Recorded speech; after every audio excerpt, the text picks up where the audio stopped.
Welcome to the Tim Johnson Show.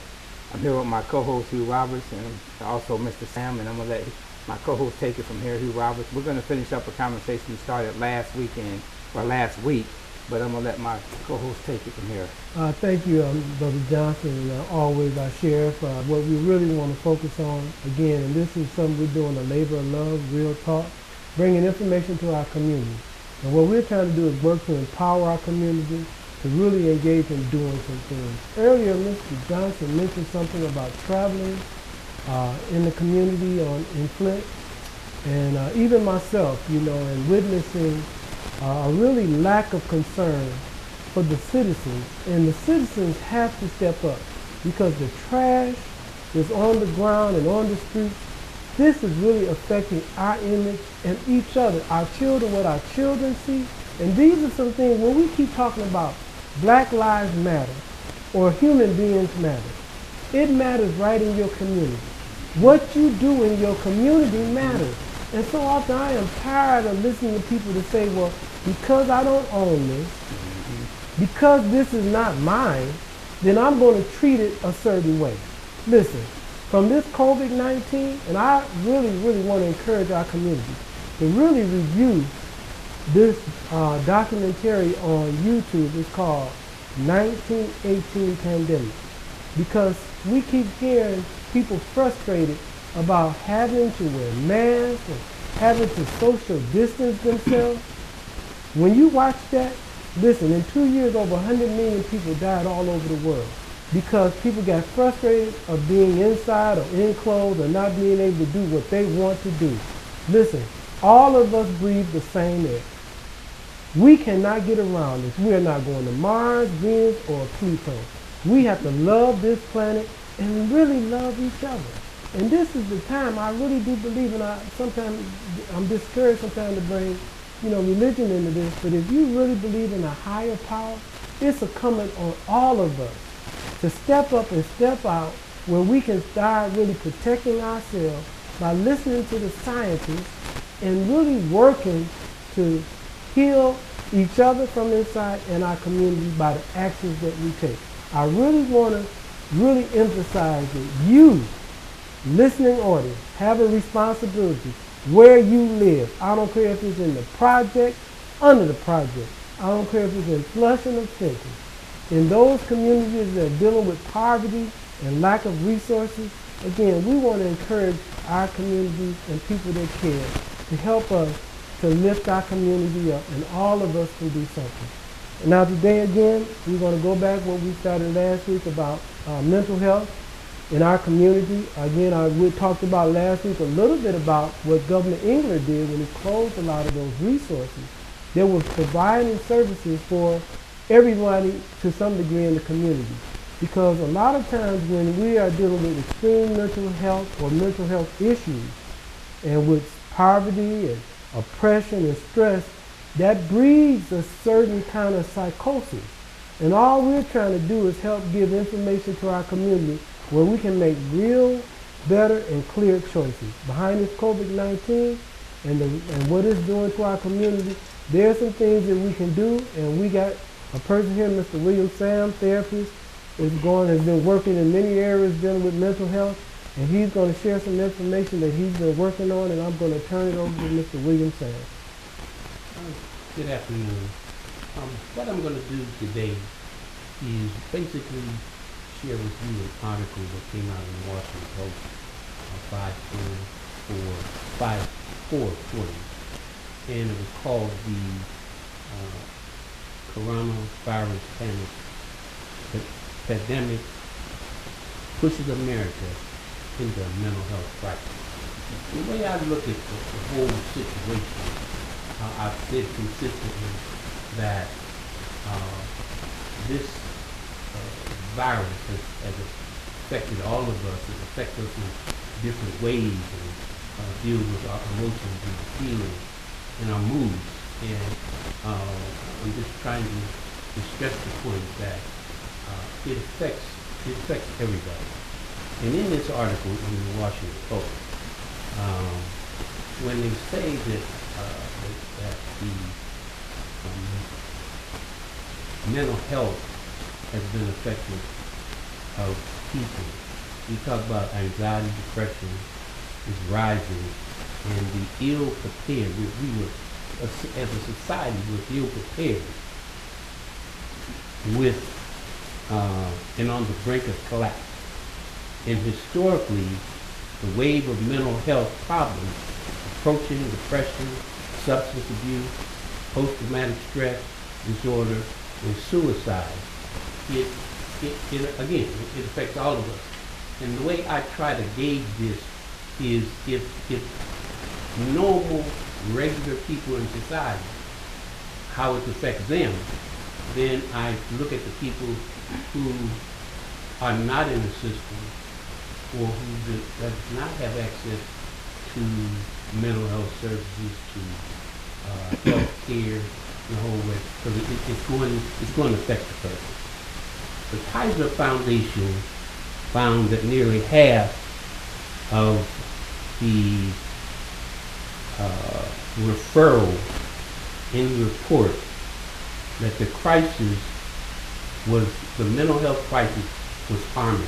But basically what the Kaiser report is saying, Family Foundation, is that half of the people they survey in this country are affected by mental health, the effects of the mental health of the virus. Federal emergency hotline for emotional distress registered more than 100% increase in their services.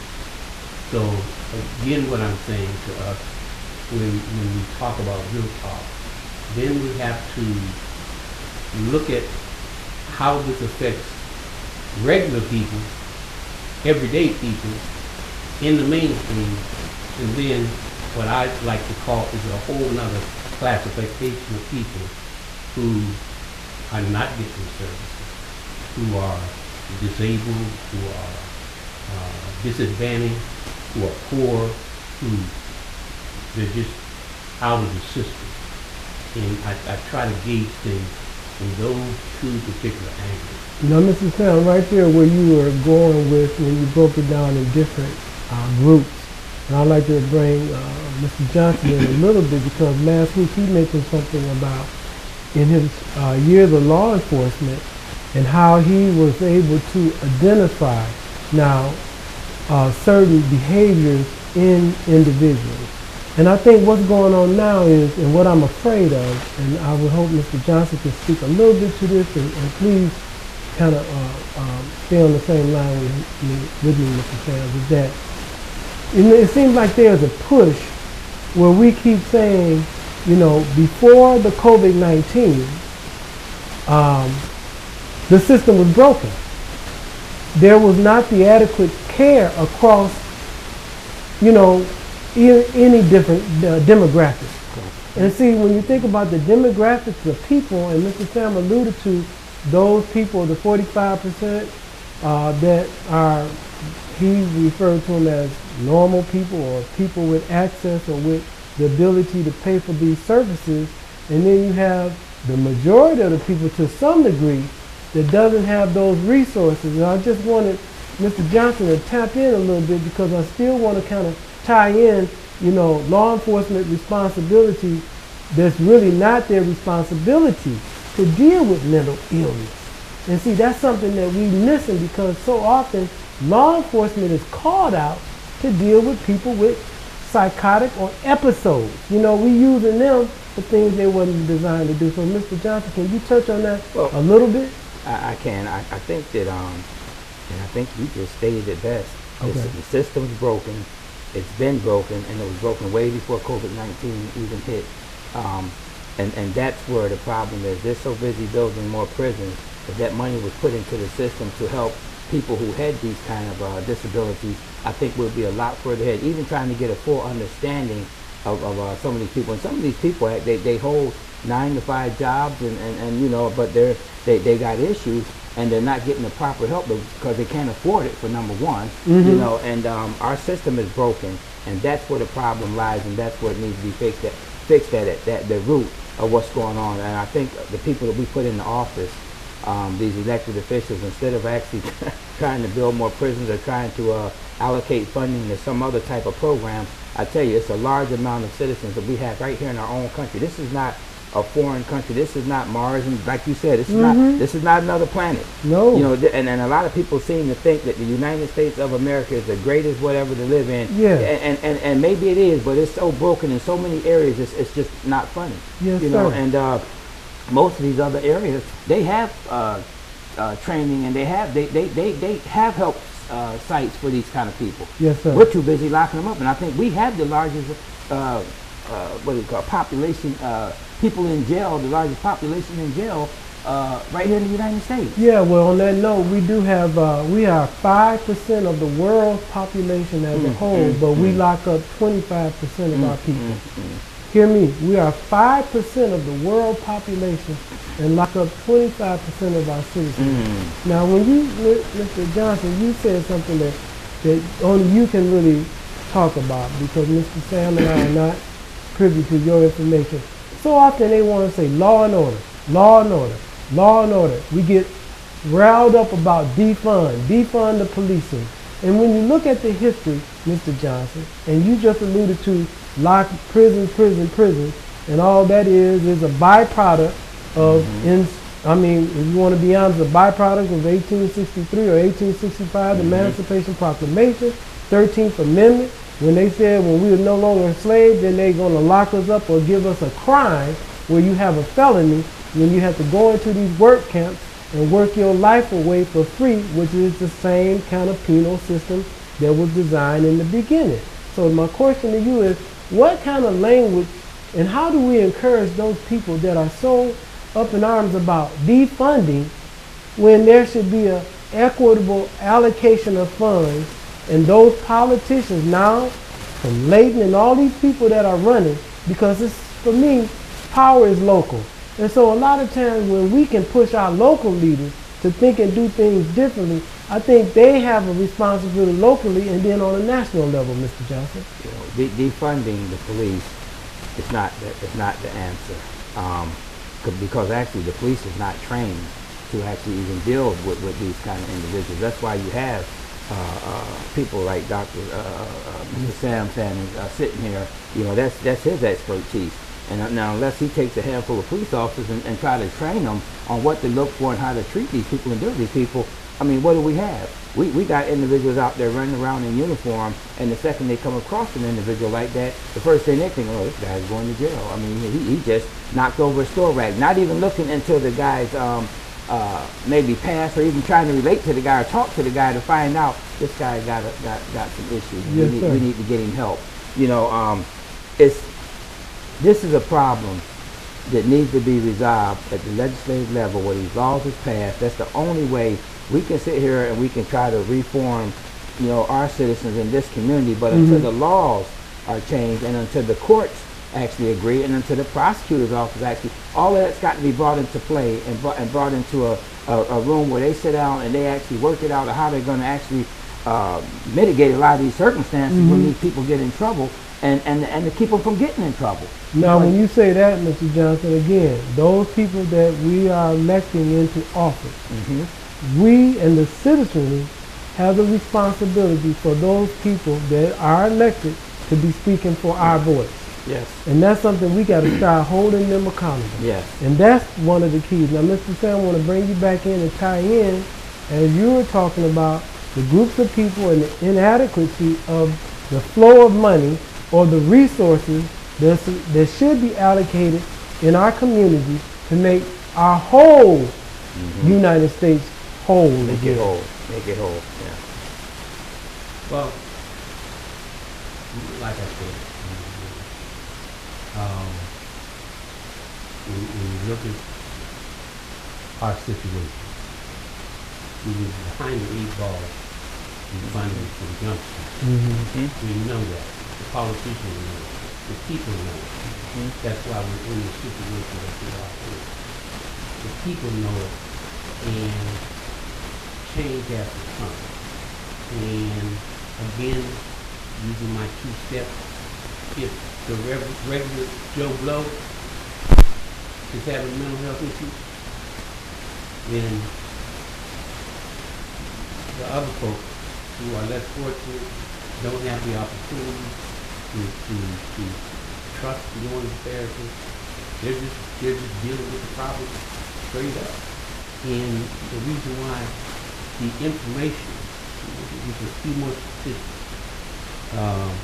the Federal Emergency Hotline for emotional distress registered more than half, or 100% increase in last year's, at the same time this time last year. There was an increase.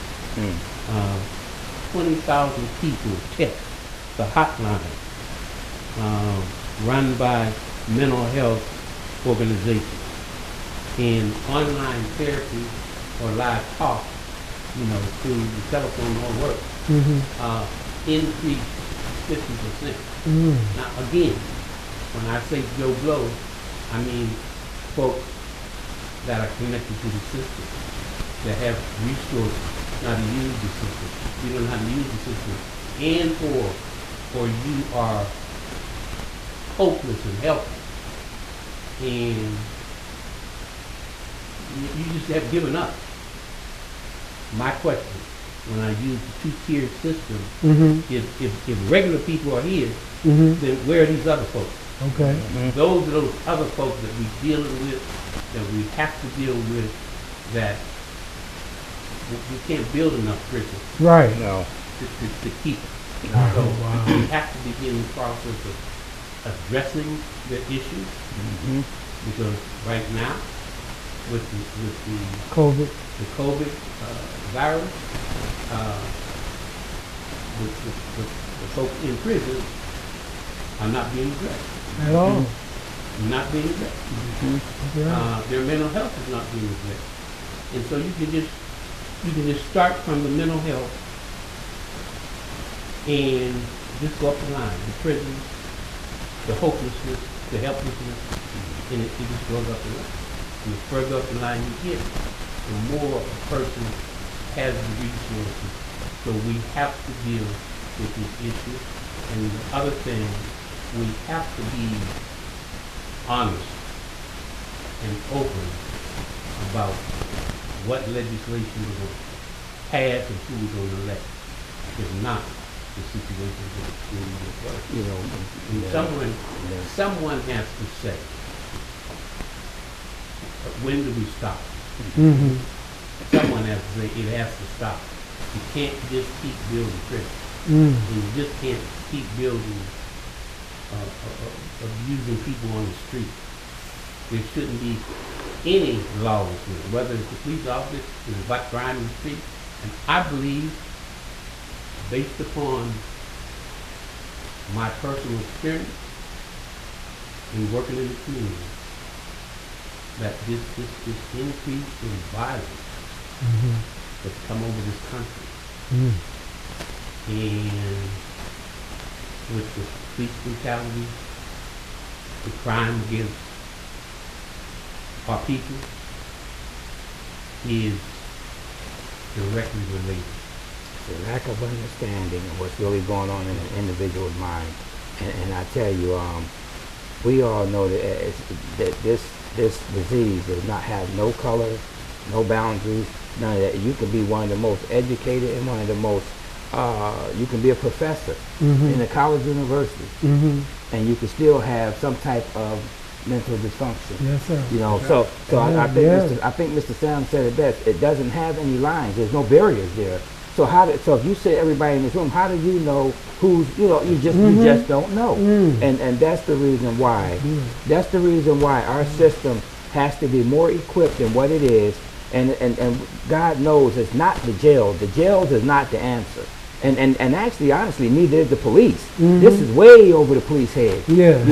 I mean, really, they're way out of their league. I mean, this is something that they will never be able to actually overcome unless they got a doctorate degree behind their name or a psychiatrist degree behind their name, to be able to try to attempt to recognize something like that, and have the type of feelings and emotions and to help that individual get the services that they need.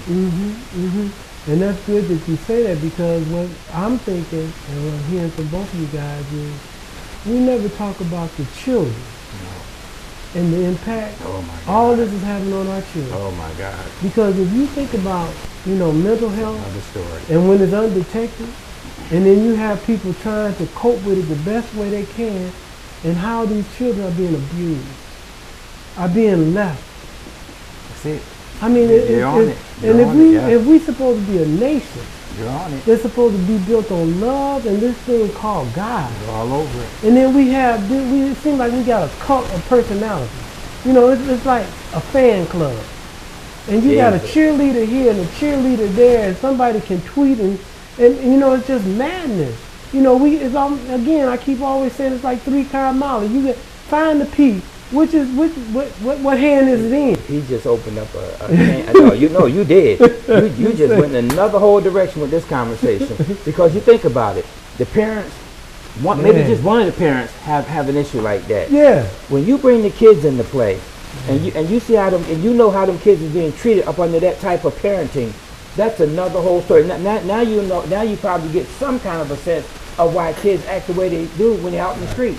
Because if they're getting cussed out at home, if they're getting totally disrespected, and I see it all the time where kids are walking up in the street with their mother, get your so-and-so over here. And I ain't talking about so-and-so. Yes, I'm talking about talking to them like they're inhuman. Yes, sir. And you see a little 2-year-old running up, and scared because they think they're going to get hit, and they're talking to them any kind of way, and then you come to find out that the mom or the dad got some type of... And I tell you, that needs to be caught early on, right? And something needs to be done about that, maybe even before... They're having these kids. Yes. Because I'm gonna tell you, now you're just generation after generation after generation. Yeah. I think what I've always used as a thing is number one, people, in order for you to be successful, in order for you to feel that there's hope and that you can make it, sometime during your 10, 11, 12, 13, 14, 15, you got to experience some success underneath your belt.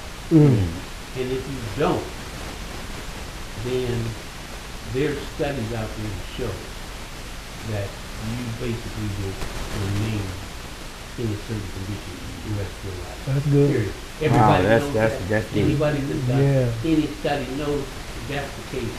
So what you were saying, that these kids need to, they're experiencing certain things, they have to experience some success. When 11, 12, 13, 14, they got to be successful. If they go into adulthood or go into late teens and don't know what it feels like to accomplish something, to achieve something. Wow.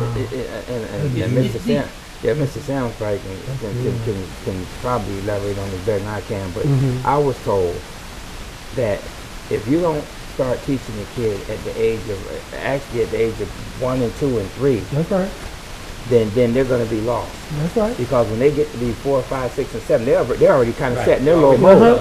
Exactly. That's right. That's right. And then when they get to be 9, 10, you can forget about trying to teach them anything then. That's so it starts almost at 1, 2, and 3. And we all been there. We know how our mother and fathers treated us. And I don't remember how old I was, but I tell you what, I do remember when my mother said something. It was, you do it and you do it now. Come on. Not you don't move when you want to move. Wasn't no discussion. It wasn't no discussion. And we could talk about that, but you think about the kids who's not getting that type of leadership or that type of guidance, and then that kid is coming out in the street and they're trying to function on their own. Because now half the kids are raising themselves on their own, and so they have no type of guidance or leadership that they was under that was positive. Yes. What kind of individual is that person going to be? I mean, really, what kind of individual that we are creating? That's what it is. It is a domino effect. That's what it is.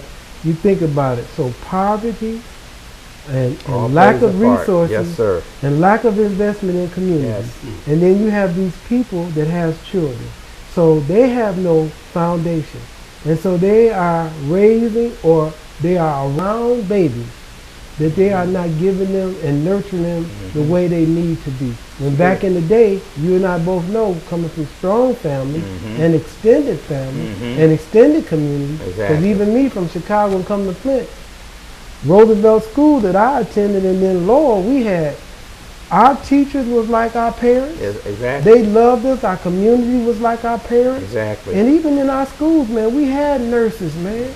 I mean, if anything, if they saw anything out of place, listen, they was calling our parents. At General Motors, they was making sure we gonna address this situation. And it goes back to when we think about how these young people, and I like what you said about 2 or 3 years old, because you know, yesterday I was blessed to chaperone some 16-year-old girls yesterday at driving down to Detroit, and I was just, and they from Grand Blanc, they live out here in Grand Blanc, and I was just listening to their conversation, one of them basketball star, and then when I took them home, you know what I mean, and how pleasant they were, and it goes to show you what parenting and environment can really do. And I'm saying, and I'm stressing this, because I want to go back to what Mr. Johnson and I was saying earlier. You know, we talk a lot of times about Flint, getting out of Flint. We need to get in the Flint. We need to double down and say, take it back and stop running from it. And it's about being responsible. When we think about mental health and the health of us as human beings, where are we running to? We need to reclaim our community, so our babies and our children can leave us a legacy, Mr. Sam. When you look at the condition and the situation and circumstances that these kids are experiencing, I totally agree with you. We need to run the Flint, because some of those kids could be the next sign. Yes, sir. That's right. Come up with Come on. the Cure. Yeah. cure cancer. Come on. So you can't, it's beyond. And I think that's why there's so much change going on in the world, that these General Motors, Chrysler, Ford, Coca-Cola have all said, look, we all in. Yeah. Because they know that this country is in bad shape. And we have to do something about regular folks and make the opportunity for regular folks, down and out folks, hopeless kids, helpless kids, and inspire them to be somebody great. Because we're just living with that. I think Mr. Roberts, when he started this conversation off, he hit the nail on the head when he started talking about caring for the city of Flint and the way you treat our city and the way you treat your own neighborhood. You know, and it's a shame when you got to come back to a neighborhood. There's trash all on the ground, and it didn't just get there by itself. We put it there. We put it there. I see people driving down the street, and I see a bag of trash just fly out the window, and I say, Lord have mercy. You know, because it's going in somebody's yard, and it's going to stay there until somebody bend over and pick it up. You know, if we don't care about and respect our own environment, who else is going to do it?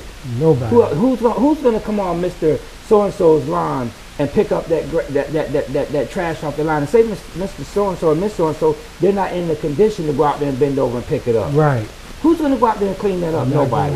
Nobody. The neighbors, they don't take enough actually concern to go next door and pick that trash up or cut the grass or help out. No. We need to start taking better care of our environment, because this is where we live. Yep. And I tell you right now, Flint just looks so bad around it looks really terrible. does. It looks bad. I don't care what corner you're standing on or where you're standing at. When you get out that downtown area, in every direction, I don't care where you go, you're going to start seeing trash. And that is the fault of us as individuals. We can't blame that on anybody else. I want to thank you guys for listening to us. It's always an honor. We always want to encourage you guys to email us for different suggestions and show topics. Thank you so much. Closing out, Mr. Johnson. Thank you very much. We appreciate the viewing audience, and we appreciate Mr. Sam being here. His information and knowledge in this area is always a blessing. You know, we got an expert sitting in here. He knows what he's talking about. Mr. Roberts is another one. I tell you, I really respect him and respect his words. So we want to say thank you to our viewing audience. Thank you for viewing in, and we love you guys, and we appreciate you, and stay safe out there.